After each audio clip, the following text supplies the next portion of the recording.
우리가 어느새 이제 호세아 마지막까지 왔는데 66권 다 설교하고 갈 수 있을까요? 다는 못할 것 같은데 어쨌든 이렇게 길게 느껴지는데 하나하나씩 이제 한 권 한 권씩 성경을 저희들이 함께 나누는데 벌써 호세아가 다 끝나가고 있습니다. 호세아서에서 계속해서 뭐 다른 예언서도 마찬가지지만 결국에는 예언서의 핵심은 너희가 지금 그 상태와 그 길, 걸어가고 있는 길, 그 삶에서 돌이켜서 원래 하나님께서 원하시고 너희들이 출발했던 자리로 돌아오라라는 것이 핵심입니다. 그래서 사실은 이 예언서는 새로운 율법들이 주어지지 않아요. 율법서는 이미 모세오경에 다 정해져 있고 거기에서 이탈해서 많이 왔기 때문에 여기에서는 새로운 율법이라든가 새로운 계명이라든가 것들이 주어지지 않고 하나님이 심정이 이제 여과 없이 막 다 이제 나오죠. 그래서 이 예언서를 읽으면서 이제 내용이나 논리적으로 이제 파악하기 시작하면은 줄거리가 잘 안 잡혀서 어렵습니다. 그런데 하나님의 마음을 따라서 하나님이 살아계신 분이고 이스라엘을 향해서 어떤 마음을 가지시는가. 그래서 어쩔 때는 다 간이건 쓸개건 다 빼주시고 그러시는데 어느 날 다음 장 넘어가면 다 죽인다고 그러시고 이 앞에도 너희들이 나를 만날 때는 사자같이 내가 곰같이 다 찢어버리겠다. 그렇게 얘기하시는데 오늘은 마지막은 그렇게 끝내지 않으시고 마지막 권면을 하시면서 끝나는 것을 보게 됩니다. 너희들이 돌아오려는데 여호와 하나님께로 돌아와라. 하나님께로 돌아와야 돼. 그러면서 이 방향에 대해서 얘기를 해주고 있습니다. 너가 불의함으로 죄악됨으로 말미암아 넘어지지 않았느냐, 병들고 쓰러지지 않았느냐, 그 얘기를 이제 하게 되죠.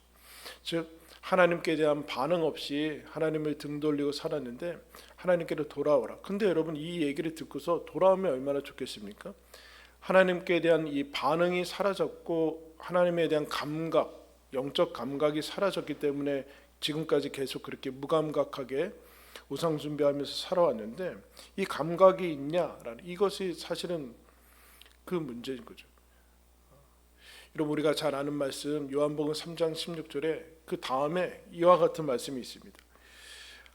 3장 16절 다음에는 하나님이 그 아들을 세상에 보내신 것은 세상을 심판하려 하심이 아니요 그로 말미암아 세상이 구원을 받게 하려 하심이라. 그죠? 하나님이 세상을 사랑하셔서 독생자를 주셨는데 그를 믿는 자마다 영생을 얻게 하려 하셔서 아들을 보내신 것은 심판자로 보내는 것이 아니라 구원자로 보내셨어요. 근데 여러분 얼마나 좋아요. 예수님께로 오면 구원을 얻는데요. 천국 간대요. 아주 쉽게 얘기하면. 그러면 여러분 다 나올 것 같잖아요. 사람들이. 근데 안 나온다라는 거예요. 이것보다 더 좋고 엄청난 복이 어디 있습니까? 어떤 돈으로 이것과 바꿀 수 있어요. 그런데 어떤가 사람들이 나오지 않는다. 그럼 이렇게 얘기합니다. 그를 믿는 자는 심판에 받지 아니하는 것이요 믿지 아니하는 자는 하나님의 독생자의 이름을 믿지 아니하므로 벌써 심판을 받은 것이라. 그런데 여러분 예수님을 보자마자 믿는 사람이 있습니까? 없다는 것에 문제가 있는 거죠. 이게. 그러면 왜 예수님께 나오지 않는가? 그 정죄는 이것이니 빛이 세상에 왔을 때 사람들이 자기의 행위가 악함으로 빛보다 어둠을 더 사랑한 것이라. 악을 행하는 자마다 빛을 미워하여 빛으로 오지 아니하나니 이는 그 행위가 드러날까 함이요 진리를 따르는 자는 빛으로 오나니 이는 그 행위가 하나님 안에서 행한 것임을 나타내려 함이라 하시니라. 악을 행하기 때문에 그 빛으로 나아가면 악이 드러나서 하나님께로 오지 않는다는 것이죠. 예수님께로 오지 않는다는. 그러면 악인이 아니고 죄인이 아닌 사람이 어디 있습니까? 아무도 오지 않잖아요. 그럼 어떻게 예수님께로 올 수 있는가? 결국엔 그 죄를 끌어안고 있는 것보다 예수님께 가지고 나아가는 게 훨씬 더 좋은 것이라는 것을 알고 지금 그것을 끌어안고서 그냥 드러날까 봐 이제 전전긍긍하는 것보다 회개하면서 드러내야 돼. 자기가 죄인이라는 것을 드러내고 오픈해야지만 죄는 힘을 잃죠. 죄는 자백해야지만 여러분 힘을 잃습니다. 죄는 은폐하고 가릴수록 끊임없이 거기에서 속박에서 벗어나지 못해 자유함을 누리지 못하게 되는 거죠. 근데 왜 그러는가? 예수님이 오기 전까지는 이 죄를 오픈하고 얘기하면 망하는 거예요. 왜냐하면 구원이 아니라 심판으로 바로 가는 거거든요. 근데 예수님께 나오는 사람들이 빛으로 나왔을 때 이제 나는 끝났다라고 생각할 그때가 다시금 구원이 예수님의 용서가 선포되는 것이다라고 얘기하고 있습니다. 그런데 2절 말씀에 오늘 우리가 읽은 2절 말씀에 뭐라고 얘기하는가? 너는 말씀을 가지고 여호와께 돌아와서 이르기를 모든 불의를 제거하시고 선한 바를 받으소서. 우리가 수송아지를 대신하여 입술의 열매를 주께 드리리다. 뭐 가지고 나오래요? 그럼 하나님께 대한 반응, 하나님께 대한 응답은 어떻게 해야 될 것인가? 그냥 갑자기 뭐 깨달음이 온다든가 그냥 갑자기 어떤 생각에 따라서 충동에 따라서 움직이는가, 그런 거 아니라는 거예요. 호세아서에서 계속해서 얘기했지만 하나님께서 돌아오라고 계속해서 줄기차게 얘기하는 그 말씀에 반응을 할 때만이 하나님께 반응을 하는 거예요. 그러니까 하나님께 반응한다라는 것은 갑자기 알 수 없는 신에게 반응하는 그런 것이 아니라 하나님께서 구체적으로 그때 그 실존의 그 시대 가운데 얘기해 주시는 구체적으로 내 육성으로 들리는 호세아의 말씀 가운데 거기에 반응 가지고 그 말씀 가지고 오는 거예요. 그 말씀에 하나님께서 돌아오라고 하셨으니까 돌아오는 거예요. 거기에 대한 반응이 있냐를, 결국엔 말씀에 대한 반응, 그 말씀이 하나님께서 우리를 깨트리시고 쪼개시고 하는 그 하나님의 도구인 것이죠. 하나님의 도구셔서 거기에 응답하는 것이 결국엔 인생이 바뀌는 그 열매인데, 그래서 이 사람들이 뭐라고 얘기하는가? 와서 그전에는 이스라엘이, 여러분 놀라운 것이 이스라엘이 망할 때까지 제사를 드립니다. 하나님이 원하지 않는 그 예루살렘이 아닌, 성전이 있는 데가 아닌 데서 계속해서 제사를 드리고, 그러니까 이제 뭐라고 하는가? 우리가 송아지 대신 입술의 열매를 드리겠습니다. 그렇게 얘기하면서 뭐라고 입술의 열매를 드리는가? 하나님, 우리의 불의를 용서해 주십시오. 그리고 주의 긍휼을 베풀어 주십시오. 우리의 불의를 제거하시고 선한 것을 받아 주십시오. 그렇게 얘기를 하고 있어요. 아무것도 없이 그냥 예수님께, 하나님께로 나온다라고 얘기하고, 흔히 우리가 얘기할 때 회개하고 참회를 하고 있는 거죠. 회개하고 참회를 하고 있는 거. 그러면 이것 자체가 말씀을 듣고서 내가 이 상태로는 안 되는구나, 내가 불의한 상태고 지금 대단히 심각하게 위험한 상태구나 라는 것을 깨달은 것이 내가 깨달아서 그런 것이 아니라 하나님의 은혜라는 것을 얘기를 해주고 있습니다.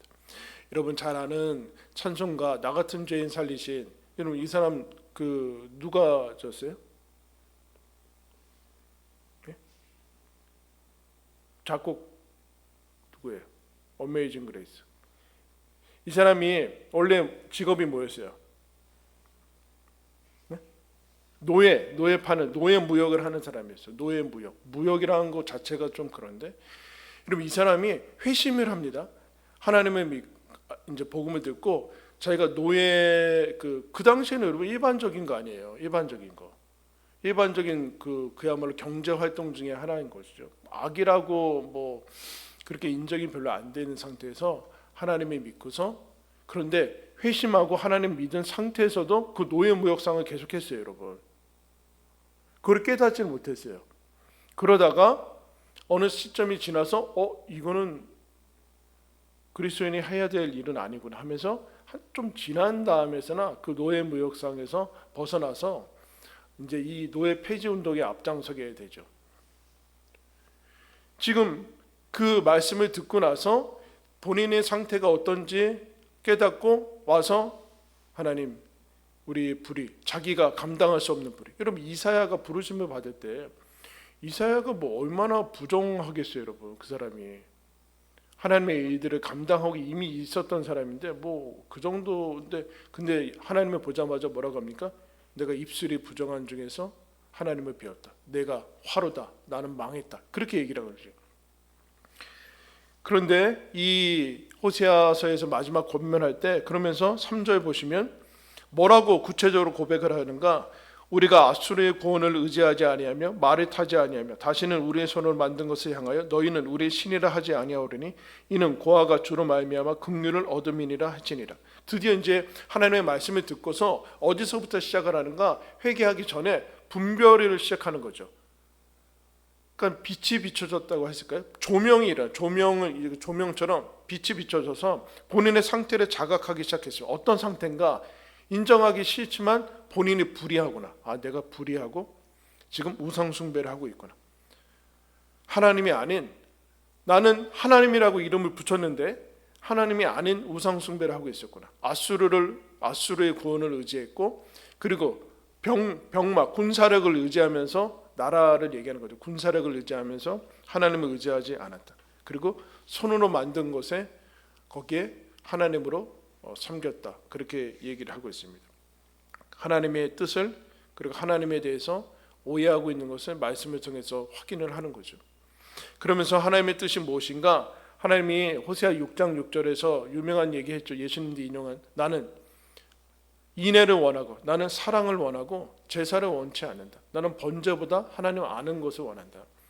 하나님은 하나님을 사랑하는 것을 원하고 하나님은 하나님을 알아주는 것을 원한다. 그런데 너희들은 송아지 갖다 바치면 다 했다고 한다. 그것보다 그러지 말고 치성을 갖다 바치지 말고 내가 누구인지 알았으면 좋겠다 하면서 하나님의 뜻을 알아가죠. 하나님의 뜻이 무엇인가? 이들이 와서 뭘 하는가? 하나님의 사랑을 구하고 있어요.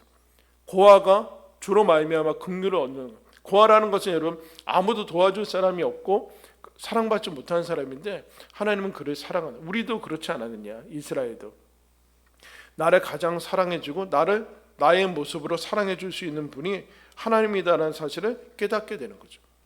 어떤 상태에서 나는 불의하고 죄인인데 나는 하나님 앞에 나갈 수도 없고 사실은 나오지도 않고 있었고, 그런데 하나님이 내 불의를, 내 죄악을 깨닫게 하는 동시에 뭘 깨닫게 하시는가? 하나님이 날 사랑하시는구나. 공포로만 다가오면 안 되고, 그러면 이 공포로, 그러니까 우리가 그 복음을 가지고 있을 때, 복음의 이제 중심이 있을 때 이쪽에는 반율법주의가 있고 율법이 필요 없다, 이제 막 살아도 된다라는 이제 극단이 있고, 이쪽에는 율법주의가 있어요. 복음도 있는데 율법을 똑같이 지켜야지 구원받는다라는 거와 아예 필요 없다. 그러면 어때요? 복음을 믿는 것은 뭡니까? 복음으로 우리가 예수 그리스도의 믿음으로 말미암아 구원을 얻지만 힘써 하나님의 말씀을 지킨다가 이게 중심이에요. 근데 우리가 이쪽으로 가기가 쉽거든요. 근데 율법주의를 이제 표방하면은 율법주의가 자주 이용하는 도구는 무엇인가? 공포예요. 공포. 너 이거 안 지키면 지옥 간다?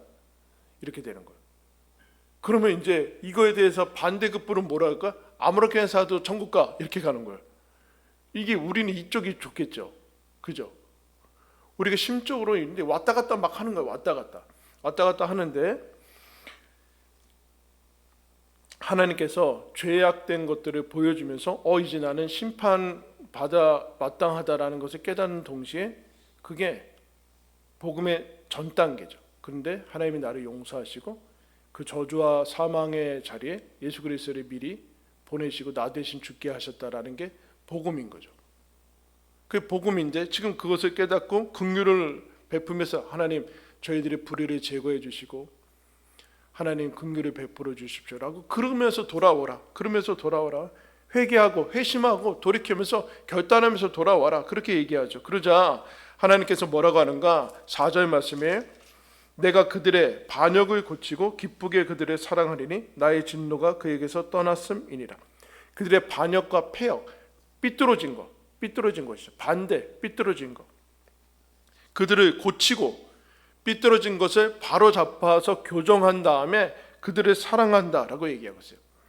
그래서 여러분 이제 영성 훈련이나 이런 것들 보면은 처음에 어떤 것이 주어지는가? 그게 뭐 다 섞여 있는데 제일 처음에는 정화를 합니다. 정화. 하나님께서 빛을 비춰주셔서 내 안에 불의한, 하나님을 못 보게 하고 하나님과 가로막혀 있던 그것들을 보여줘서 정화하고 돌이키게 하죠. 그 다음에 어떻게 하는가? 하나님이 밝히 보여주셔서 하나님을 보게 돼요. 조명하고 그 다음에 이제 단계로 나가는데, 여기서는 이제 정화를 얘기해. 내가 너희들을 스스로 어쩔 수 없는 그 불의의 상태를 스스로 씻는다. 이런 생각을 가지고 있거든요. 세상의 모든 종교들이 자기의 죄를 자기가 씻을 수 있다. 뭐 선행이든 아니면 뭐 뭔가를 공로를 쌓았던 간에 자기의 죄를 자기가 씻을 수 있다는 건 대단한 큰 오류죠. 여러분, 우리가 스스로 우리가 죄를 지는데, 우리가 못난 짓을 하고 그러는데, 우리가 스스로 할 수 없는 게 뭐냐 하면은, 죄의 문제점이 뭔가, 왜 죄를 짓지 말라고 하면은, 내가 죄를 지면 내가 나를 셀프 용서를 못해요. 이게 문제예요. 내가 나를 용서하지 못한 것을 못한다니까. 그러면 이게 삶에 나와 죄를 지은 나와의 상태가 이게 회복이 안 되는 거죠. 왜 그러는가? 자기가 자기 스스로 너의 죄를 사하라. 이게 안 된다니까요, 심리적으로. 그래서 어떻게 하는가? 자학을 하던가, 아니면 뭐 더 나아가서 무슨 선행을 하던가, 아니면 너 저희 가서 화장 청소 10일 동안 해라, 뭐 이렇게 해야지 뭐 심리적으로 뭔가 내가 벌 받은 것 같아서 없어지는데, 그래서 없어지는 않아요. 그래서 뭐라고 얘기하는가? 이렇게 얘기합니다. 나 스스로 나를 통해서 할 수 없는 용서를 하나님을 통해서 받는 거예요. 내가 죄 졌는데 내가 스스로 셀프 용서를 합니까? 그게 안 된다니까요. 그러면 어떻게 하는가? 나 스스로 나를 통해서 나에게 해줄 수 없는 그 용서를 하나님이 예수 그리스도를 통해서 보여주신 것처럼 그것을 힘입어서 내가 나를 용서하는 거예요. 여러분, 이게 이 예수 그리스도의 십자가가 없으면 이거는 대단히 뻔뻔한 거고, 야, 이건 뭐 자기가 무슨 뭐 하나님께 용서를 받았다 그래, 가해자가 그 피해자가 용서를 안 했는데, 이 어려운 부분들이거든요. 그런데 나 스스로 할 수 없는 그 용서를 하나님을 통해서 나에게 오는 그 용서라는 것을 배우게 되죠. 그래서 하나님께서 내가 너희들의 스스로 할 수 없는 그 반역을 교정하고 내가 너희들을 사랑할 것이다. 그러면서 5절부터 8절까지는 하나님께서 하나의 비유를 들고 있어요. 그야말로 어떤 비유인가? 5절에 내가 이스라엘에게 생명과 같이 아침에 이슬과 같이 그들에게 물을 주고 백합화 같이 꽃이 피고 레바논 같이 뿌리가 박혀서 그냥 아주 장성한 그 이제 나무가 같이 되고 그가 퍼지고 열매 맺고 향기가 나고 그야말로 아주 이 세상에서 제일 아름다운 정원을 얘기를 하고 있어요. 마치 에덴 동산 같이 이렇게 될 것이다. 아무런 희망이, 그 앞에서 뭐라고 얘기했습니까? 임산부가 배가 갈라져서 죽고 아기들이 그냥 죽고 하는 이 비참한 데서 바로 전혀 연결이 안 되는 것 같은, 그야말로 에덴 동산 같은 천국을 하나님께서 이렇게 해줘요. 너희들 돌아오면 그렇게 될 것이다. 그런 생명이 가득한 영광과 풍성함과 모든 것들이 가득한 모습들을 보여주고. 왜 이 얘기를 하는 것일까요? 왜 이야기를 하는 것일까요? 여러분, 그 어떤 심리학자가 그런 얘기를 하고 있어요. 짧은 시간 안에 어떤 사람들을 짧은 시간 안에 움직이게 하려면 이것을 안 했을 때 그 손해 보는 것을 얘기하면은 빨리 움직인대. 너 이거 안 하면 근데 어떻게 된다? 근데 이게 장기전으로 갔을 땐 그건 통하지 않는데요. 이게 장기적으로 갔을 때는 너 그렇게 안 했다간 뭐 인생이 꼬여. 그래서 애들은 움직이지 않아요. 장기적으로 그렇게 했을 때 소망을 보여줘야 되는 거예요. 즉 하나님께서 너희들이 돌아와라. 불의가 없어지고 뭐 우상숭배 그동안 의지했던 것들 어떻게 다 버릴 수 있어. 갑자기 아수르 나 그동안 의지하면서 살았고 군사를 의지하면서 살았고 이 수많은 그 우상들이 그 내가 아끼고 애지중지하는 그것들을 어떻게 버릴 수 있습니까? 그것보다 비교 안 되는 것들을 하나님께서 보여주고 있어요. 뭐라는 걸까요? 기대해야 된다. 기대. 나한테 돌아왔을 때는 하나님이 회초리 들고 서 있지 않는다. 너희들이 상상할 수 없는 정도의 정말 놀라운 것들이 예비되어 있다라고 얘기를 하는 거예요. 근데 여러분, 우리에게 이런 상상력이 좀 약하죠. 그죠? 상상력이 약하죠. 워낙 우리는 그냥 어디에서 뭐 잘못 안 하고 뭐 이제 뭐 그냥 죄 안 짓고 뭐 이 정도의, 그래서 겨우 뭐 천국 가고 이 정도로 알고 있어서 천국에 대한 기대와 사모와 이런 것들을 좀 알지 못할 뿐만 아니라 하나님께로 돌아와서 하나님이 주시는 그 평강과 그 신자의 삶 속에서 그 주시는 그 풍성함들에 대해서 우리가 가보지 않고 또 경험하지 못한 부분들로 아주 많이 머물러 있는 부분들이 보입니다. 뭐 그럴 수밖에 없겠죠. 저와 여러분도, 여러분 우리나라가 개신교가 온 지가 200년이 됐어요, 안 됐어요? 200년 안 됐잖아요. 200년이 아직 안 됐어요. 예수님이 오신 지 2000년 역사에 10분의 1도 아직 안 갔어요. 10분의 1도 안 갔거든요. 근데 그 1900년의 그 역사와 모든 그런 예를 들면 신학 그게 여러분 100년 안에 다 들어왔죠? 소화를 시킬 수 없죠. 소화를 시킬 수 없어요. 그러니까 그런 연약함들은 있지만 그래도 하여튼 우리 시대 가운데서 우리가 살아가는 인생 가운데 이것을 경험해 나가야 된다. 하나님께로 돌아오면 나중이 아니라 지금 여기서 이와 같은 것들을 누리게 될 것이다. 그 얘기를 해요. 그러면서 마지막에는 호세아 마지막은 이렇게 끝납니다.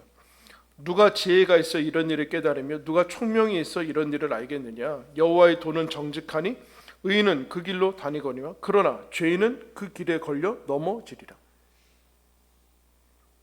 지혜와 총명과 여호와의 도에 대해서 얘기하고 있어요. 이거를 누가 깨달을 것이냐. 똑똑해서 될 것 같으냐. 총명은 마치 시편 2편과 같은 모습이 나오죠. 거기에 복 있는 사람은 시냇가에 심은 나무가 계절에 따라서 열매 맺는 것처럼 그야말로 모든 일이 하느님마다 형통할 것이다. 그렇게 얘기를 하고 있어요. 어떤 것? 그래서 그 시편 1편의 말씀 마음의 혁신이라는 책에서 그 사람이 시편 1편을 이렇게 해석한 것이 있습니다. 시편 1편에 복 있는 사람은 그는 자기 행동을 하나님 없는 자들의 말에 따라 결정하지 않는다. 그들의 똑똑한 최신 사상이라도 다를 바 없다. 하나님 없는 사람들이 얘기하는 최신 사상이나 그들의 말에 따라서 내 삶을 결정하지 않는다. 이게 복 있는 사람이라는 거예요. 여러분 언제나 모든 시대 가운데 각광받는 사상이나 직군, 직업, 종류들 해결해 줄 수 있다라고 하는 것들이 있는데 거기에 따라서 삶을 결정하지 않는 최종 권위를 주지는 않는 도움은 받을 수 있죠. 그 얘기를 하는 거예요. 그리고 아수르가 당시에 대세죠. 조금 있으면 바벨론이 대세예요. 대세에 붙어서 사는 거예요. 그러면 하나님께서 어떻게 되는가? 우상 숭배를 하게 된다는 거예요.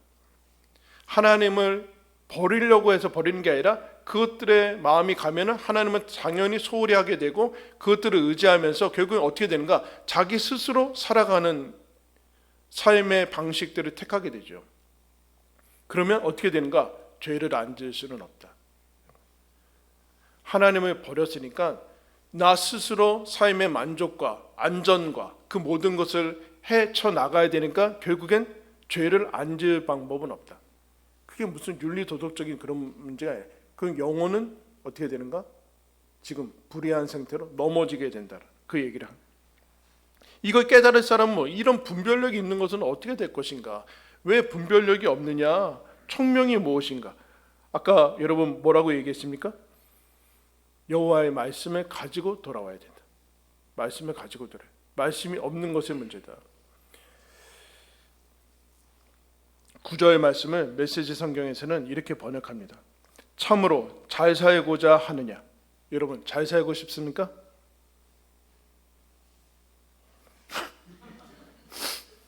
너무 무한한. 참으로 잘 살고자 한다면 이 사실을 분명히 알아두어라. 정말 좋은 것을 찾고 싶다면, 여러분 정말 좋은 것을 찾고 싶습니까? 그냥 뭐라고 할까? 예의상으로도 그렇다고 해주세요. 정말 좋은 것을 찾고 싶다면 이 사실을 철두철미하게 새겨라. 무엇인가? 하나님의 길은, 여기 여호와의 도라고 번역했죠. 하나님의 길은 너희를 그 원하는 곳으로 데려다 준다. 하나님의 길이 너희가 그토록 원하는 것으로 데려다 준다. 근데 우리에게는 이런 오해가 있죠. 하나님 잘 믿으면 내가 싫어하는 거 시키고 내가 나한테 어려운 일 시키고 맨날 부담스러운 거 주고 십자가의 길로 가게 하고 뭐 그렇게 오해를 받고 있잖아요. 그렇지 않고 너희가 정말로 잘 살고 싶고 원하는 것을 하나님이 그것을 이루어 주시는 분이 하나님이다. 이 하나님이 이런 오해를 받기 싫다는 거예요. 그러니까 우상 숭배는 결국엔 하나님까지 오지 않고 중간에 신 만들어서 여기서 타협해 버린 게 우상 숭배예요. 하나님까지 안 가겠다. 그건 부담스럽다. 내가 어떻게 직접 하나님을 믿냐. 그래서 내가 그냥 믿는 그 중간 지점에서 타협해 버린 게 우상 숭배예요. 하나님은 타협하지 않겠다. 난 너랑 직접 하나님과의 관계를 이루겠다. 그러면 여러분 여태까지 호세아가 여호와께로 돌아와라, 돌이켜야 된다, 회개해라, 참회해야 된다. 그러면 무엇을 위해서 지금 호세아가 이렇게 외치고 있습니까? 4절 말씀에 여러분 뭐라고 얘기했습니까?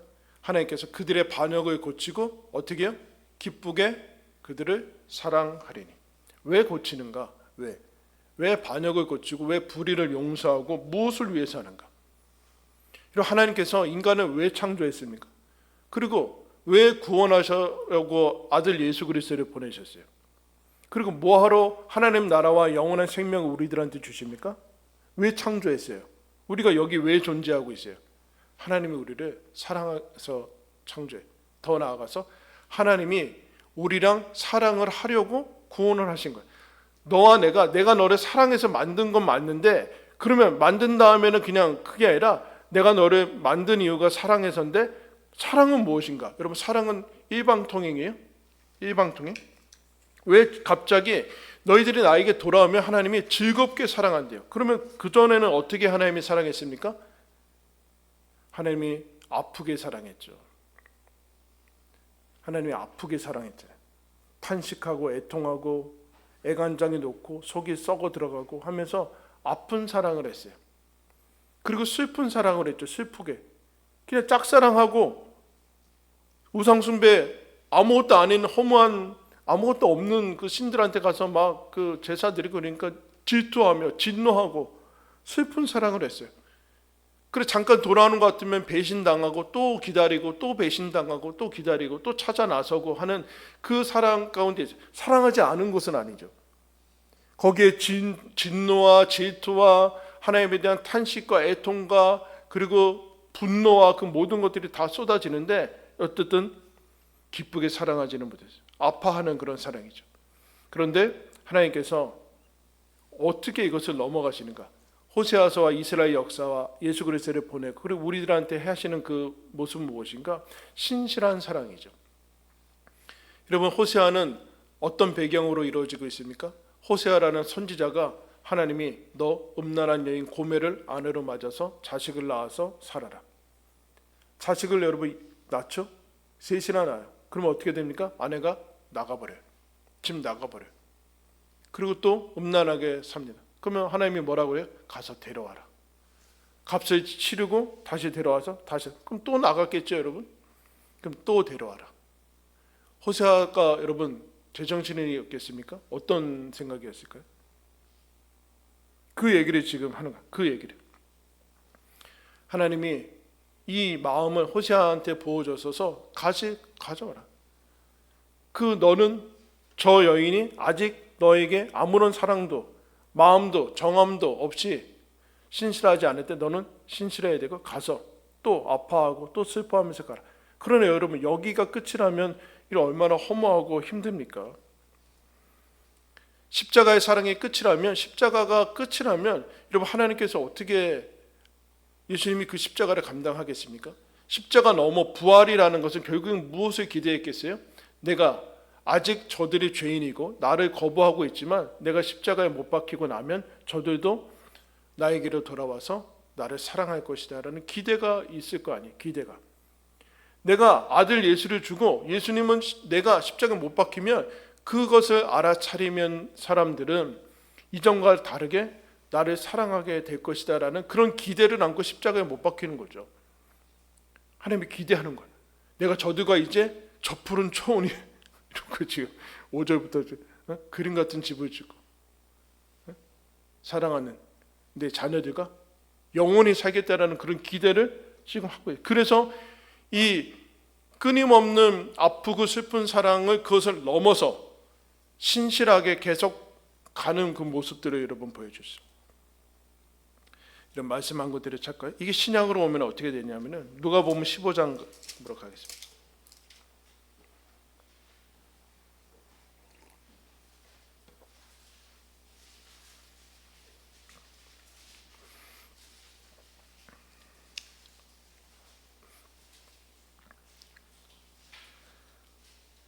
(15장) 우리 잘 아는 탕자의 비유라고 얘기하고 있죠.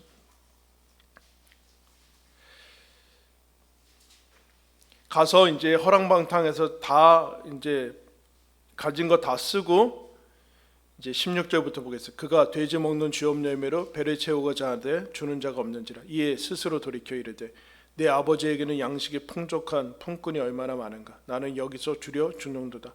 내가 일어나 아버지께로 가서 이르기를 아버지 내가 하늘과 아버지께 죄를 지었사오니 지금부터는 아버지의 아들이라 이 걸음을 감당하지 못하겠나이다. 나를 품꾼의 하나로 보소서 하리라 하고 대사를 연습한 거예요. 이에 일어나서 아버지께로 돌아가니라. 아직도 거리가 먼데 아버지가 그를 보고 측은히 여겨 달려가 목을 안고 입을 맞추니 아들이 이르되 아버지 내가 하늘과 아버지께 죄를 지었사오니 지금부터는 아버지의 아들이라 일컬음을 감당하지 못하겠나이다 하나. 여러분 이스라엘에게 있어서 그런 얘기가 있어요. 문화적으로 아버지는 뛰지 않는다.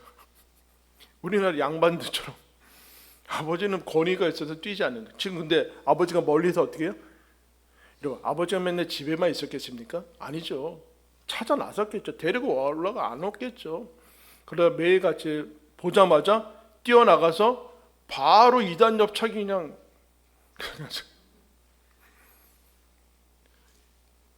막 되뇌는 대사 연습하고 대사 아버지 이제는 저는 죄인이니까 shut up. 아빠가 입 막아버리고 듣지도 않고 저는 이제 아들이라 이 걸음을 감당하지 못하겠나이다 하는데 아버지는 듣지도 않고 가락지를 입혀라. 가락지를 껴라. 옷을 입혀라. 아버지는 종들에게 이르되 제일 좋은 옷을 내어다가 입히고 손에 가락지를 끼고 발에 신을 신기라. 아들 얘기는 듣지도 않으세요. 그리고 살찐 송아지를 끌어다가 잡으라. 우리가 먹고 즐기자. 여러분 다 같이 그 다음에 읽을까요? 시작. 이 내 아들은 죽었다가 다시 살아났으며 내가 잃었다가 다시 얻었노라 하니 그들이 즐거워하느라. 여러분 잘 보세요. 송아지를 잡고 종들 보고 옷 가지고 오라고 하면서 그러는데 내 아들이 죽었다가 다시 살아났다. 내가 잃었다가 다시 얻었다. 나에게 돌아왔다. 그러니까 여러분 그 다음에 옆에 뭐라고 얘기하고 있어요? 그들이 이 사람들 누구예요? 종들이죠. 그 종들이 그거 듣고 종들이 막 다 같이 기뻐하고 있어요.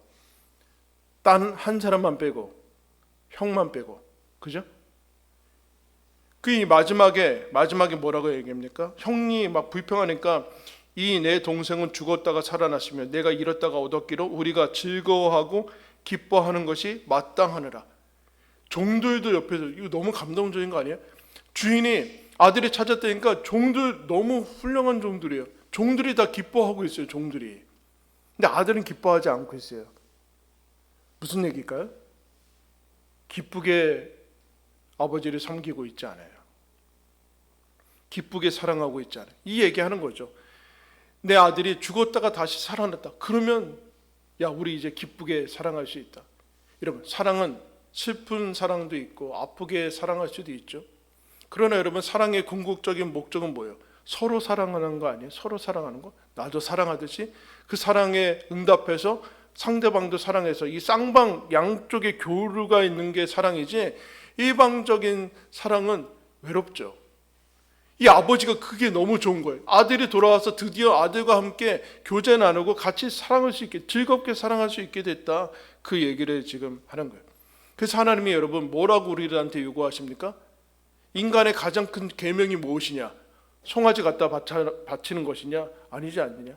나를 마음과 뜻과 힘을 다해서 사랑하는 거 아니냐? 그리고 그 사랑으로 너희도 서로 사랑하는 거 아니냐? 결국엔 하나님과 나 그리고 우리가 서로 사랑하는 거 아니냐? 그러면서 이런 얘기를, 기쁘게 내가 너희들을 사랑할 수 있게 됐다. 여러분, 예수님 믿는 거, 섬기는 거 기쁘십니까? 이게 시험이에요. 시험. 언제나 시험은 예수님을 섬기는 게 기쁘지 않을 때 다가옵니다. 다른 게 기쁜 것을 찾아 나서는 거예요. 그런데 하나님이 우리를 창조한 게 뭔가, 내가 너 기쁘라고, 기쁘게 하나님 섬기라고, 죄 다 용서해주고 기쁘게 하나님 섬기고 기쁘게 인생 한번 살아보라고, 그리고 기쁘게 하나님을 섬기라고 일찍 예수 믿게 하는 거예요. 그런데 우리는 이 남은 인생이 예수 믿는 게 별로 기쁘지가 않고 힘듭니다. 너무 부정적인 것들만 눈에 크게 들어와서 그런지도 모르겠습니다. 이스라엘도 여러분 그랬겠죠. 그러나 하나님의 마음을 이제 아는 것이죠. 하나님의 마음을 알고, 하나님의 신실하신 그 사랑을 알고, 하나님의 사랑을 알고 아버지의 마음을 알아서 결국에는 그 땔감, 사랑의 연료들, 땔감, 하나님의 말씀, 사랑 가지고는 안 돼요. 말씀이 있어야지만 사랑의 연료가 타거든요. 그 사랑 가지고 하나님을 기쁘게 사랑해라. 그게 하나님께서 원하시는 것이다. 나는 언제나 너희들을 기쁘게 사랑한다. 여러분, 이것이 호세아의 여러분 결론입니다. 하나님께서 저와 여러분들을 하나님을 사랑하고 아는 자로 부르셨습니다. 이제 드디어 하나님만이 아니라 하나님을 사랑하고 응답할 수 있는 믿음을 주셨어요. 하나님 혼자 짝사랑하는 게 아니라 그 사랑을 응답해서 우리도 하나님을 사랑할 수 있는, 더 어떻게 기쁘게 사랑할 수 있는 저와 여러분의 그 자리로 부르셨습니다. 이것이 인간이 누릴 수 있는 가장 큰 영광이고, 하나님이 우리를 창조하시고 구원하신 목적인 것을 기억하시며 신실하신 그 사랑에 응답해서 하나님을 기쁘게 사랑하시기를 예수님의 이름으로 축원합니다. 기도하겠습니다.